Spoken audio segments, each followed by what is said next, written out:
Real estate market is always interesting, and we're seeing some shifts in the market right now, especially here in Northeast Florida. Joining us today is Cindy Tomasetti, broker associate with Christie's International Real Estate. Thank you so much for being here. Always great to see you. Oh, it's always a pleasure to be here, and I love seeing what the new things are on the set. It's beautiful. Oh, yeah, I know. It's so fun, all the things that we've been able to do here at First Coast Living and First Coast News. But this is a really important topic, right? Buying and selling homes. We're seeing some changes, and we know real estate is hyper-local. So let's start with pricing. Are sellers still able to push prices like they were a few years ago? So the short answer to that is no. Okay. And what I like to say about this market right now is it's a strategic market.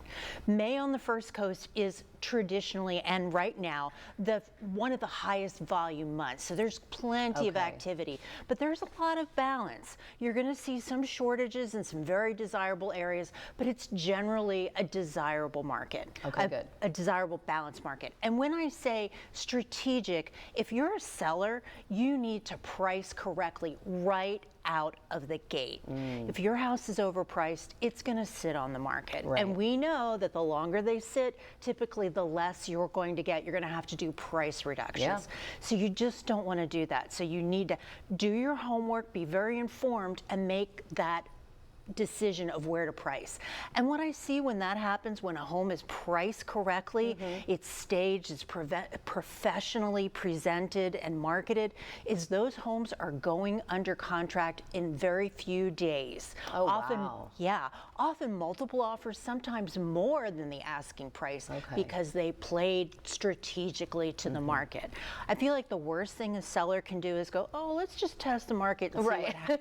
And then you're going to be sitting there. That is a recipe for disaster. Yeah, we don't like that. Okay, what about cash buyers? Some people assume that if they're paying cash, they're automatically going to get like a better deal. Is that true? That is one of the biggest misconceptions. Okay. So cash is great. It's convenient. You typically close more quickly.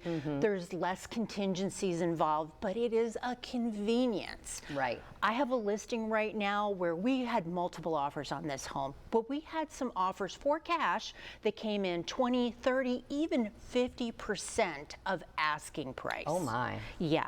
So let me just tell you that that seller was more than happy to wait 3 weeks to take a finance deal and close at 98% of her asking price. Okay. So cash is fun, and all things being considered, it can be a great incentive. However, it is not a discount coupon. Right, and it's not a guarantee either, No. really.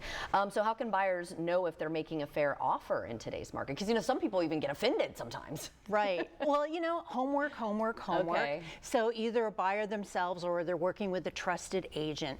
And none of these prices should come out of thin air. Right. So when you're looking to make an offer, you're going to look at what homes have sold that are as close in proximity to that property and in date. And then you're going to look at the condition of them as well. These automated valuation models like Zillow and Redfin, they're great for a general idea because they're going to give you property based on square footage as the crow flies. But what they're not going to take into consideration is, does that house have a view of the golf course? Or maybe the other home that sold for less was looking at the back of another house.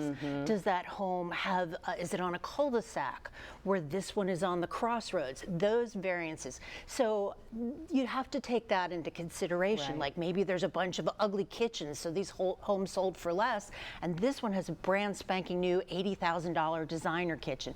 That has to be taken in consideration. You can get that information. Your agent should help you with that. And when I'm working with buyers, I give them that information so they can make an informed choice. Right. And as a seller, if a buyer's agent comes back to me and said, where did you come up with this price? I'm like, here is my data, here's my information. You can use this so your buyer can look at it and make an informed choice. And that's why it's good to work with a real estate agent. So it sounds like strategy really is everything right now. Strategy is everything, and one thing I really want to say is, especially if you're looking in a neighborhood where there are very few houses on the market, if you've found that dream home, don't procrastinate and don't play games. Homes like that are not staying on the market. I have taken some very sad, unhappy phone calls from buyers who are like, oh, well, we just, wanted to wait until the weekend. Can't wait. No, or, they make a low offer and they're waiting for a counter offer. A seller is not obligated to give you a counter offer. Really? Okay, good to know. And then somebody else can come in and just snatch your dream house away.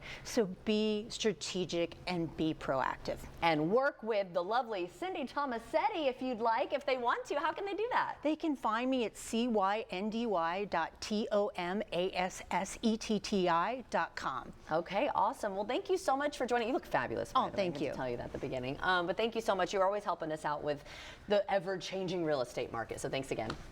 And everyone at home, if you would like to see this interview again, just head to First Coast News Plus.